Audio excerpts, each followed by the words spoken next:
High Chancellor Voron sat in his grand observation chamber aboard the flagship Eclipse HFY. The room was enormous, filled with holographic displays, maps of countless worlds, and streams of information flowing like ribbons of light.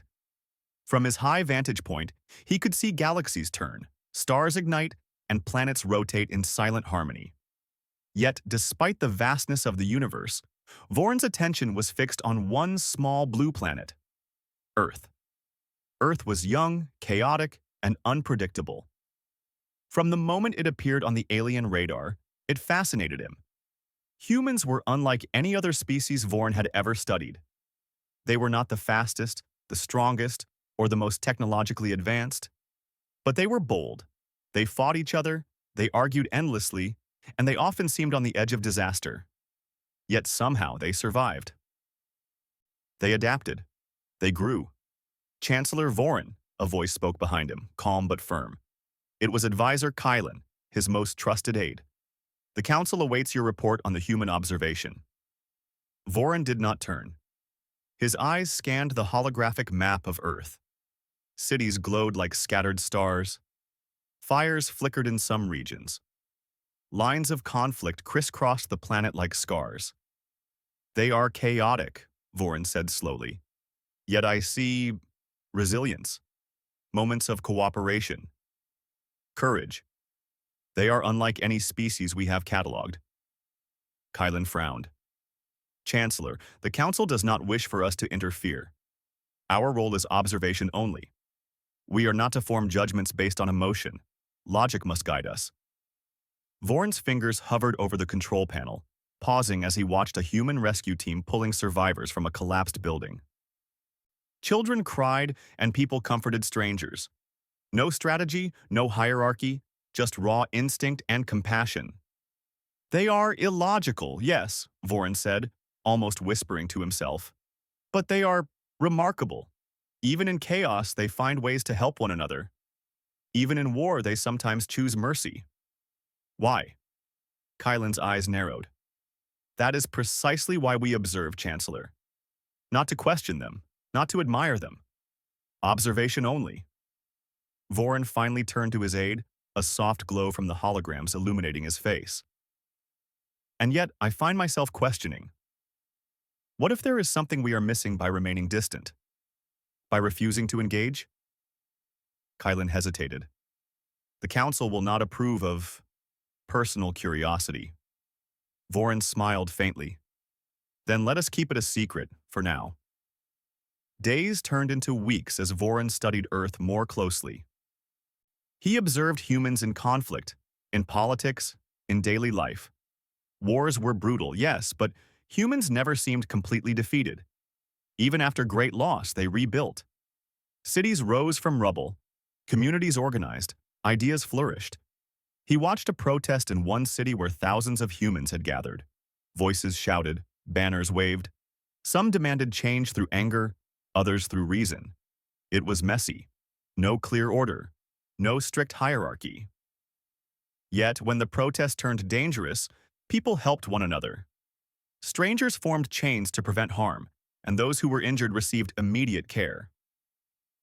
Voron's fascination deepened. He began noting patterns. Humans valued connection over perfection, hope over certainty. They made mistakes, often huge mistakes, yet they learned and tried again. One night, Voron viewed the planet from orbit as a storm tore across a coastal city. Lightning cracked, waves crashed, buildings shook. Humans ran for shelter, but some stayed to help. Firefighters and volunteers worked together in impossible conditions, risking their lives. They are fragile, Voron whispered, his voice almost lost in the hum of the ship. Yet their courage, it grows in proportion to the danger. They are stronger than they appear. Kylan entered silently. You speak as though you understand them, Chancellor. Voron shook his head. I do not understand, not completely. But I see the spark. Something in them refuses to give up, even when all seems lost. That is rare. Kylan studied him. Are you saying we should interfere? Voron's gaze returned to Earth. A fire raged in a distant neighborhood. Human volunteers rushed into the smoke, pulling people to safety. "No," he said firmly, "but perhaps we are observing from too great a distance. Perhaps to truly understand, we must look closer." The Council on Voron's homeworld would have considered this dangerous thinking. Observation without interference was law. Emotion was weakness. Curiosity about human spirit was unorthodox. Yet Voron could not ignore what he had seen. He began collecting stories. Small, personal stories of human bravery, ingenuity, and compassion. A teacher who stayed behind during a war to protect children. A doctor who saved hundreds in a flood despite having no power or equipment. A young student who invented a device to purify water in a drought-stricken village. These stories filled Voron with an emotion he did not fully understand. Pride? Respect? Perhaps something more. He found himself hoping for humans to succeed, even as wars raged and nations quarreled. He felt invested. Kylan noticed. "Chancellor, your logs are becoming personal. You are documenting humans not as subjects, but as stories. This is unwise." Voron smiled faintly. "Perhaps, but I cannot help it. There is something in them. Something human." One night, as Voron reviewed a report of a human conflict in a remote region, he saw a small group defending a village from armed invaders. The defenders were outnumbered, poorly equipped, yet they fought with determination. One human leader, barely an adult by Voron's standards, organized villagers into defensive positions. She showed courage, strategy, and care for her people. Voron leaned forward, fascinated. "They do not rely on strength alone," he murmured. "They rely on hope, on each other." Kylan, standing behind him, was uneasy. "Chancellor, you are speaking of admiration. Observation must remain impartial. This personal fascination, it is dangerous." Voron nodded, but his eyes remained on the human leader coordinating defenses. "Perhaps, but I cannot turn away. There is potential here in ways we do not understand. And potential is worth studying, worth understanding." For the first time in his life, Voron felt a sense of connection to another species. Not as a superior, not as a distant observer, but as someone who could learn from them. He realized that humans, for all their flaws and chaos, held qualities that even the most disciplined aliens could not replicate. Creativity, courage, compassion, adaptability. Days turned into weeks, and Voron's observation became more immersive. He began focusing on individuals rather than battles or governments. He watched families, communities, students, and leaders. He noted how humans celebrated achievements, mourned losses, and supported each other. He became particularly interested in a young human, Lyra, who worked to unite warring communities. She spoke to soldiers, negotiators, and civilians alike, finding common ground even in impossible situations. She was not a ruler by title, but she wielded influence through compassion and intelligence. Voron observed her from orbit, unseen. He watched her organize aid for those affected by natural disasters, mediate disputes, and inspire courage in children. Despite her young age, she carried responsibility with wisdom and humility. "Kylan," Voron said one evening, "watch her. See how she inspires others without commanding fear or obedience. This is leadership, different from ours, but effective." Kylan's face remained stoic. "Chancellor, remember, this is not our way. We do not understand human leadership. It is fragile and chaotic." Voron turned back to the holographic projection of Earth, the young human standing among her people, speaking words that sparked hope in their eyes. Fragile? Perhaps. But perhaps fragile is precisely why they survive. They bend. They adapt. They grow stronger. Strength alone does not ensure survival. The human spirit, perhaps it does. As Part 1 closes, Voron sits alone in the observation chamber, staring at Earth. A storm rages across the planet, fires burn, and conflicts flare. Yet, in every corner, small acts of courage and compassion shine through. He realizes that humans are messy, chaotic, unpredictable, and often illogical, but they are alive in ways his species rarely experienced. For the first time in millennia, High Chancellor Voron feels a profound curiosity, not just to observe, but to understand. And deep within, he begins to question the rules that have governed him and his people for generations. Perhaps, he whispers to the empty chamber, we have much to learn from them. High Chancellor Voron could not sleep. The observation chamber aboard the Eclipsera glimmered softly with holographic projections of Earth's cities, forests, oceans, and villages. Every glowing light represented lives, countless humans living, struggling, and, against all odds, surviving. For days, Voron had been watching them, not as an impartial observer, but with growing fascination. He had seen courage, compassion, and intelligence in humans, but also chaos, cruelty, and conflict. The duality puzzled him. How could a species capable of such destruction also show such brilliance and care? Kylan entered quietly, as was his habit, and watched the Chancellor from behind. "Chancellor," he said cautiously, "you have spent more than a full cycle focused on that planet. I remind you that your council responsibilities require impartiality, observation only. Do not become entangled." Voron did not respond immediately. His eyes were fixed on a holographic display of a small town under siege. A local militia was defending their home against a heavily armed faction. Civilians worked alongside fighters, helping load supplies, tending the wounded, and barricading entrances. One young woman, barely older than a child by Voron standards, shouted orders calmly and efficiently. Her name, he learned, was Lyra. "They are not perfect," Voron said quietly, more to himself than to Kylan. "They make mistakes, terrible mistakes. And yet, in the midst of chaos, they rise to protect one another. They adapt, they learn, they grow stronger together. This is something extraordinary." Kylan's expression was guarded. "Extraordinary does not mean superior, Chancellor. They are inconsistent, unpredictable, and violent.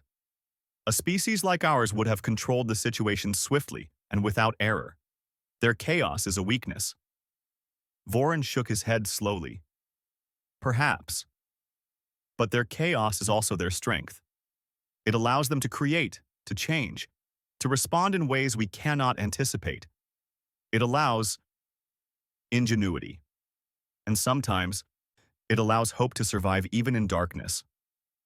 Kylan looked away, unwilling to engage further. He had noticed the subtle shift in the Chancellor over the past cycles. Voron no longer saw humans as a simple experiment or a subject of study.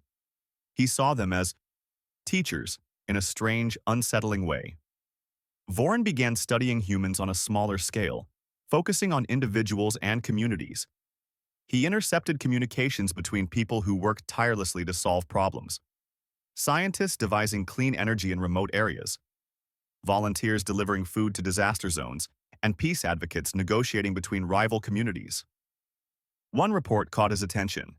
In a city torn by political division, two opposing factions had been in a standoff for weeks.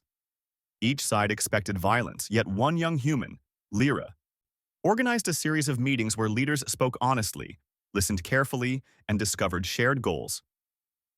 The standoff ended without bloodshed. "Kylan," Voron said, leaning forward, "watch this. Notice how she approaches the problem. No force, no threats, just understanding and patience, and yet it works." Kylan frowned. "It is temporary. Humans are fragile. Their agreements rarely last. You are placing hope in uncertainty." Voron did not answer immediately. He studied the meetings again. He noticed the subtle cues, the way humans inspired trust, the way they used creativity and empathy instead of intimidation. He saw something his species lacked entirely: the ability to adapt in unpredictable circumstances without losing cohesion. As the observation cycles continued, Voron felt a strange emotion, something akin to concern, admiration, and something deeper he could not name. He found himself checking on humans in distant regions simply to see if they were safe. He followed Lyra's journey, watching her travel between cities, mediate disputes, and care for her people. He saw humans suffer. He saw children go hungry, communities devastated by storms, families torn apart by violence. And yet, in every instance, he saw acts of courage and compassion. A teacher risking life to save students from an advancing flood. A farmer sharing limited food with strangers. A firefighter rescuing civilians from collapsing buildings. They survive against all odds, Vorin murmured. And they do not give up. Even when despair surrounds them, they fight. Not for power, but for life, for each other. Kylan's voice broke the silence. Chancellor, your reports are no longer observation. They are emotional. You are becoming biased. This is dangerous. Vorin turned, a faint smile on his face. Kylan, perhaps danger is necessary. Perhaps understanding requires feeling, not just logic. If we remain detached, we will never comprehend what makes them human. The Alien Council was beginning to notice anomalies. Vorin's reports were longer than necessary, filled with commentary on human emotions, ethics, and resilience. Some elders questioned his judgment, while others dismissed it as harmless curiosity. But for Vorin, it was no longer harmless. It was a calling. One cycle, he intercepted transmissions from a human settlement under attack. Villagers were cornered by raiders, but instead of fleeing, they organized a defense. Lyra led them again, using intelligence and cooperation rather than brute force. She inspired confidence, encouraged bravery, and protected the vulnerable. Vorin felt a pull, a desire not only to watch but to intervene, to ensure the humans survived. He knew he could not. His species' laws forbade interference. But the feeling remained, growing stronger each day. He began questioning his council, not openly, but in private reflection. Why do we watch from afar? He asked himself. Why do we deny ourselves the knowledge that could be gained by closer contact? What is the purpose of observation if it does not lead to understanding and learning? Kylan noticed his change. Chancellor, you are speaking dangerously. The Council expects reports, not reflection on morality or admiration. I cannot help it, Vorin said softly. They are remarkable. And they are teaching me. If we do not learn, we will stagnate. And stagnation is death. Vorin began keeping a personal log, hidden from the Council, documenting human stories in detail. He wrote about Lyra negotiating peace between warring factions, a doctor curing a mysterious disease without modern equipment, and children inventing tools to help their communities. He realized the humans' strength was not in their technology, their armies, or their governments. It was in their spirit, their ability to adapt, to care, and to inspire others. One evening, he recorded a reflection. I am changing. I do not yet understand the full measure of this species, but I feel admiration. I feel hope. I see qualities we have lost in our pursuit of perfection. Humans are messy, fragile, chaotic, and yet brilliant. If only we could learn from them, we could grow in ways we cannot even imagine. Despite the Council's warnings, Vorin could not stop thinking about humans. He began simulating scenarios in which humans succeeded despite overwhelming odds. He tested their resilience, their creativity, and their courage against variables far beyond their current experience. The simulations confirmed what he had seen in reality. Humans thrived when others doubted them, adapted when systems failed, and inspired when despair was strongest. Kylan confronted him once more. Chancellor, your fascination borders on obsession. You speak of leaving the Council, of being among them. This is unthinkable. You are risking everything for a species you do not even fully understand. Vorin's eyes glowed faintly in the dim light of the chamber. Kylan, what is the point of understanding if we never participate? Observation teaches only what we already know. To truly learn, one must experience.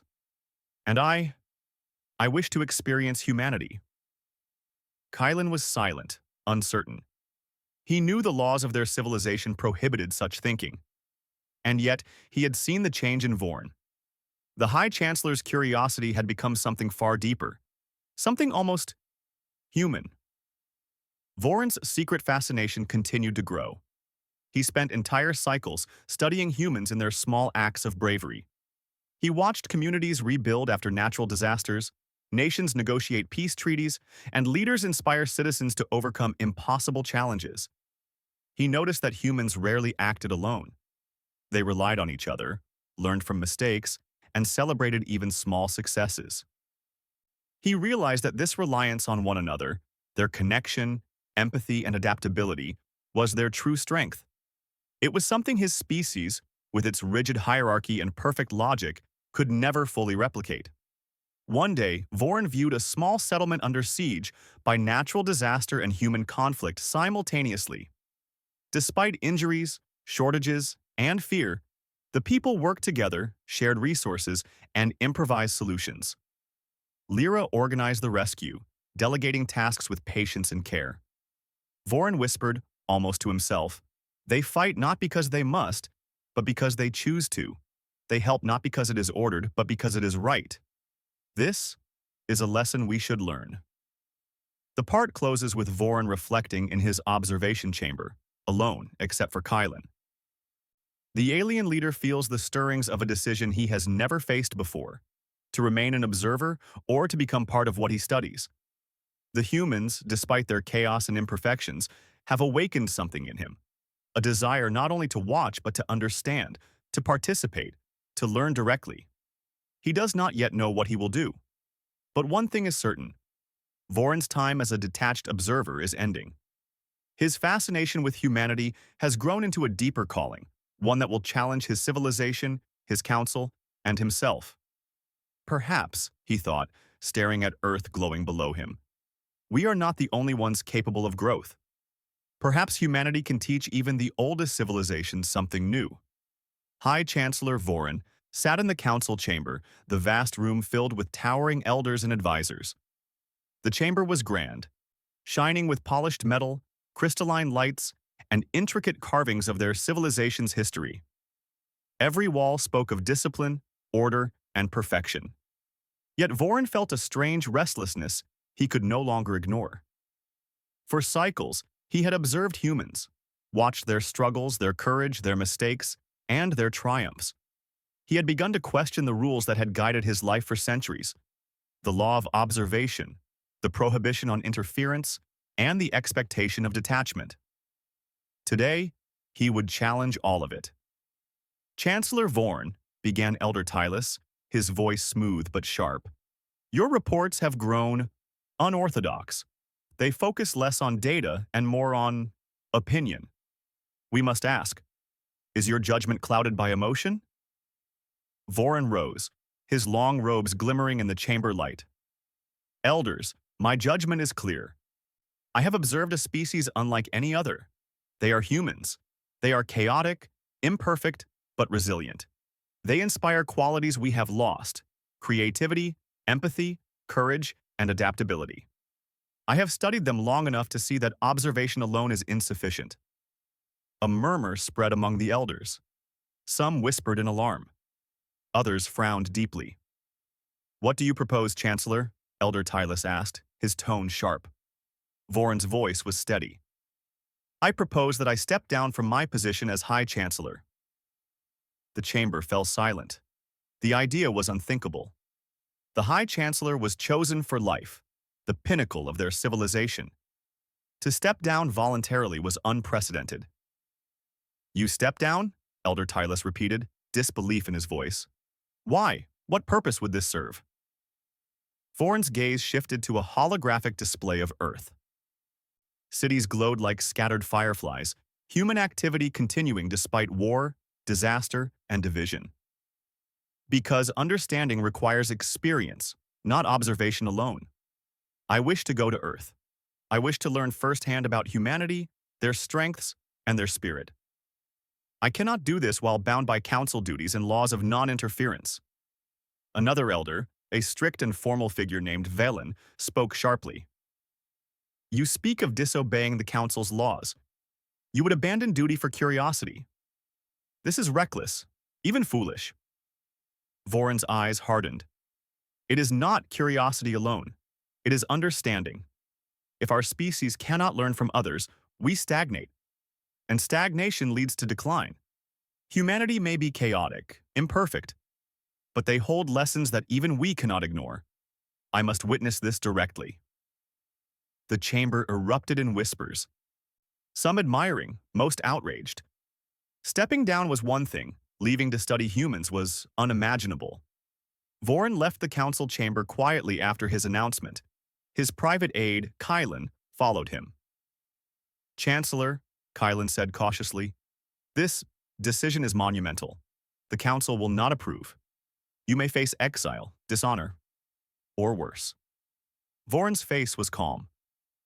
I have considered all consequences, Kylan. My duty is to my people, yes. But my duty is also to truth, knowledge, and growth. Remaining detached from what I study serves none of these. I choose a different path. Kylan hesitated. And Earth? You plan to go among humans? Voron nodded. Not as a ruler, not as an observer, as a learner. To understand them, I must see them up close, experience their lives, and witness their spirit firsthand. Kylan fell silent, realizing there was no turning back. He had served Voron for centuries and knew his loyalty was unwavering. If Voron had made this choice, there was no argument strong enough to stop him. Preparations began in secret. Voron relinquished his official powers, transferring responsibilities to the council. His name would remain respected, but he would no longer command fleets, make laws, or sit in judgment. For the first time in millennia, he would be free from duty, free to choose his path. As Voron prepared his personal ship, he reflected on what he would face on Earth. Humans were unpredictable. Their technology was primitive compared to his own species. Their conflicts were dangerous, and yet their courage and resilience called to him like a beacon. He felt a mixture of excitement, anticipation, and a strange sense of humility. This is not conquest, he whispered to himself. I do not go to rule. I go to learn, to understand, to see what it means to be alive in the face of uncertainty. The journey to Earth was long, but uneventful. Voron's ship, smaller than the massive fleets he once commanded, moved through space with silent efficiency. He reviewed human communications, news, and recorded events, preparing himself for the world he would soon enter. As he approached Earth, he marveled at its beauty. Oceans stretched endlessly, forests were rich and green, deserts held quiet mystery, and cities buzzed with activity. From above, humans looked small and fragile, yet their collective energy was undeniable. Every light, every movement, every signal spoke of life, struggle, and determination. Voron felt a pull in his chest, a new sensation he had never experienced. It was not fear, nor excitement alone. It was respect. For the first time, he felt admiration for a species so distant, yet so alive. Upon reaching orbit, Voron observed humans more closely than ever. He chose to remain hidden, projecting holographic cloaks to appear invisible. He watched communities rebuild after disasters, families share food, and leaders inspire people to overcome fear and hardship. He focused on Lyra once more, the young human whose leadership had impressed him from the start. She was mediating a conflict in a small city where two communities had been at odds for generations. She spoke calmly, listened carefully, and guided them toward compromise. Her courage was quiet but firm. Voron realized that human leadership was different from his own species. It was not about power, rank, or control.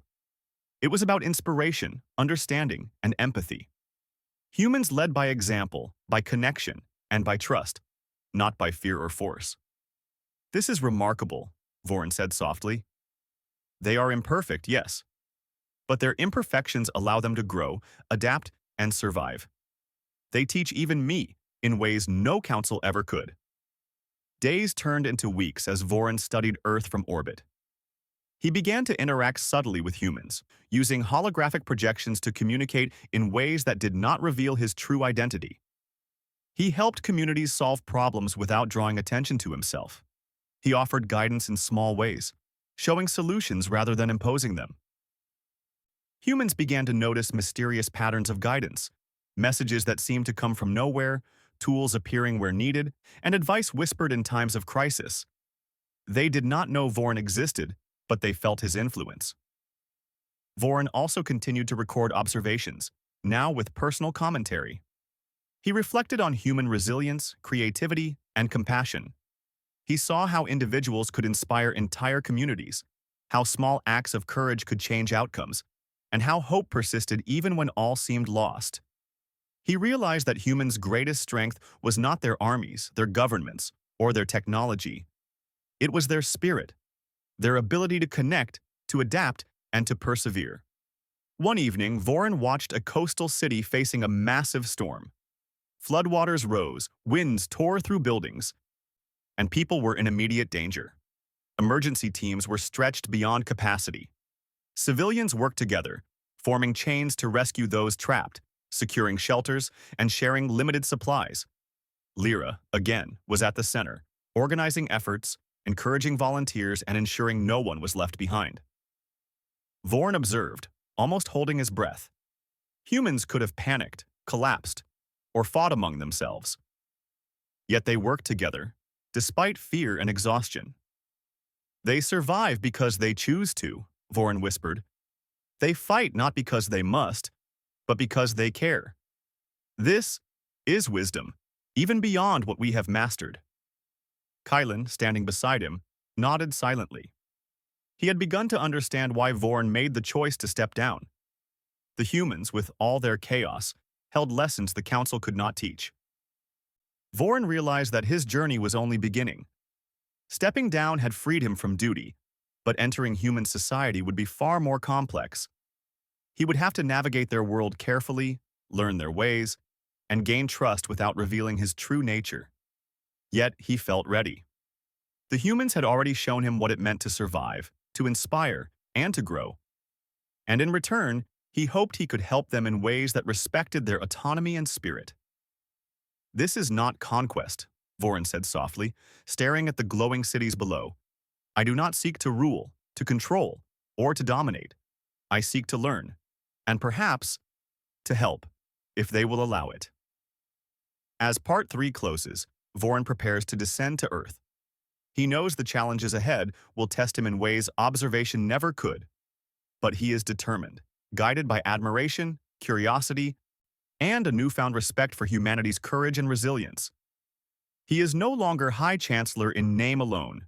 He is a learner, a witness, and soon, a participant in the story of humanity. High Chancellor Voron had arrived. No longer a distant observer, no longer bound by the laws of his civilization, he now stood on the surface of Earth. The planet felt different from orbit. Its air carried warmth, its winds shifted unpredictably, and its people, small, fragile, yet vibrant, moved with determination and purpose. Every sound, every smell, every gesture reminded him that life on Earth was raw, real, and alive. Voron had taken care to disguise his appearance. To humans, he appeared as one of them, a tall, calm figure with gentle eyes and a serene presence. He had studied their customs, learned their languages, and practiced their body movements until they felt natural.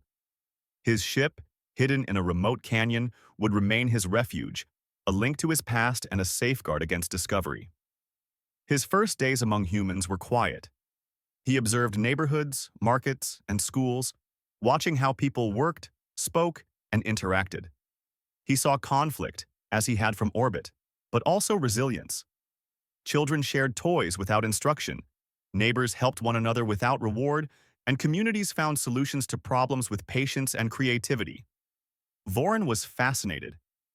These small moments, unnoticed by many, revealed the true essence of humanity. He realized that humans survived not because of technology or power, but because of connection, their willingness to support each other, adapt to circumstances, and persevere despite fear. Voron soon encountered Lyra, the young leader he had observed from orbit. She was organizing relief efforts in a village recently affected by a storm. Floodwaters had destroyed homes, food was scarce, and tension ran high among the villagers. People argued, fought over supplies, and feared what the next day might bring. Voron approached quietly, using his calm demeanor and gentle presence to gain trust. Lyra looked up and paused, sensing something different in him, though she could not explain why. "Can I help?" Voron asked simply, offering to assist with moving supplies. Lyra hesitated, then nodded. "We can always use more hands. Thank you." Over the next days, Voron worked alongside humans. He lifted fallen beams, delivered food, and helped rebuild shelters. But his contributions went beyond strength. He offered advice, suggesting ways to organize volunteers efficiently, manage supplies, and resolve disputes peacefully. Humans listened, impressed by his insight and composure, though they thought him an unusually wise stranger rather than an alien. As Voron integrated into human society, he discovered the complexity of their culture. He attended markets, schools, and town meetings. He saw humor, celebration, grief, and determination. Humans were far from perfect. They argued, made mistakes, and sometimes acted selfishly. But they also forgave, helped, and inspired each other in ways Voron had never seen in his species. He reflected often on what he had learned. On his homeworld, efficiency, hierarchy, and perfection were prized above all else. Mistakes were frowned upon, emotions suppressed, and individuality minimized. Yet humans thrived in imperfection. Their errors led to creativity. Their challenges sparked innovation. Their connections fostered resilience. Voron began to record everything in detail, not for the council, but for himself. He chronicled acts of courage, a teacher who rescued students during a fire, a young volunteer who organized food delivery for hundreds, a scientist developing solutions for clean water in drought areas. Every story reinforced the lesson he had come to understand. Humans succeeded not through perfection, but through adaptability, compassion, and determination. One evening, Voron walked along a river that had overflowed, flooding nearby streets. Villagers were stranded, their homes at risk, and panic was beginning to spread. Voron moved quietly among them, directing people to higher ground, helping carry the elderly and children, and organizing temporary shelters. He noticed Lyra coordinating volunteers efficiently, her calm voice cutting through chaos. Voron realized then that leadership among humans was not about authority. It was about trust, courage, and the ability to inspire others. He whispered softly to himself, "They do not command obedience. They cultivate hope. This is what makes them strong." Over time, Voron became a quiet, trusted figure in the community. Humans began to notice his wisdom, patience, and insight. They sought his advice in disputes, planning, and problem-solving. Yet he never revealed his true identity. He did not want to dominate, interfere, or control. He wanted to learn, to support, and to understand. Through these interactions, Voron gained a deeper appreciation for human resilience. He witnessed families rebuilding after disasters, communities organizing relief efforts, and individuals persevering despite loss. He saw young leaders like Lyra rise, not through power, but through example, empathy, and intelligence. Every day, Voron learned something new. Humans taught him that strength is not measured by might or perfection, but by courage, connection, and adaptability. Voron also observed conflict in human communities. He saw disputes over resources, misunderstandings, and arguments fueled by fear. Yet even in these moments, he saw humans resolve differences through dialogue, compromise, and empathy. He realized that their ability to adapt, to learn from mistakes and forgive, was central to their survival. In one town, two rival groups had been feuding for generations. Supplies were scarce, and tensions ran high. Voron suggested small cooperative projects, shared gardens, water management, and communal shelters. Slowly, the groups began to work together, realizing that collaboration benefited everyone. Voron reflected, "Even in imperfection they find balance. Even in chaos they create order.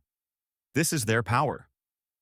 As months passed, Voron grew more integrated into human life. He celebrated festivals, helped teach children, and assisted in building community projects. He experienced joy, grief, and hope in ways he had never felt before. Humans laughed, cried, and supported one another with a depth of emotion he had never fully understood from orbit. Through these experiences, Voron began to question his own civilization. On his homeworld, perfection and control were prized, but creativity, empathy, and flexibility were suppressed. Humans, chaotic and imperfect, thrived precisely because they embraced imperfection and worked together. He realized that his journey to Earth had not only been about understanding humans, it was about understanding the value of adaptability, courage, and connection. One day, a young boy approached Voron while he was organizing supplies for a community garden. "Are you a teacher?" the boy asked. Voron smiled gently. "I help however I can. You can call me a friend." The boy grinned. "Friends are the best teachers." Voron felt a warmth he could not name. Humans were fragile, yet they held a strength that even his species had rarely known. Their ability to hope, to forgive, and to persevere was extraordinary. He began sharing small lessons with the community, methods for organizing resources, strategies for communication, and approaches to conflict resolution. Humans adopted these methods naturally, adapting them to their culture without losing autonomy. Voron realized that guidance, when offered with respect, could inspire without controlling. Voron also reflected on leadership. Lyra, and others like her, taught him that true leaders led through example, courage, and empathy. They did not command obedience, they inspired it. They risked themselves for others, adapted to challenges, and nurtured hope even in despair. He realized that humanity's greatest gift was its spirit, the willingness to grow, to learn, and to endure. Humans were small in stature, fragile in some ways, but their collective resilience and adaptability made them extraordinary. Voron recorded his final reflection in his personal log. "I came to Earth to understand a species that is imperfect, chaotic, and often illogical. And yet, I have learned more here than in all cycles of observation. Humans teach me that courage is not strength alone, hope is not a guarantee, and leadership is not power. They show that connection, empathy, and adaptability create a resilience that no perfection can match. I am changed because of them. I have learned that even the oldest civilizations have much to gain from the youngest, most fragile among the stars." As the story closes, Voron stands on a hill overlooking the village he has come to love. Children play, families gather, and communities thrive despite challenges. Humans argue and make mistakes, yet they rise again, stronger than before. Voron smiles, feeling a deep respect and affection for them. He is no longer a distant observer or a ruler bound by laws of detachment. He is part of their story, not as a leader, but as a learner, a helper, and a witness. He knows his presence is temporary in the grand scheme of time, but he also knows that the lessons he has learned will last forever. Humans, in their imperfection, have shown him courage, resilience, and hope. And he, in turn, has begun a journey to carry these lessons back to his own civilization when the time is right. Voron turns to the horizon, where the sun rises over mountains and rivers. "Humans," he whispers softly, "you are extraordinary. I have learned from you, and I will carry your lessons across the stars." With that, he steps forward into the village, ready to continue learning, helping, and witnessing the remarkable strength of humanity.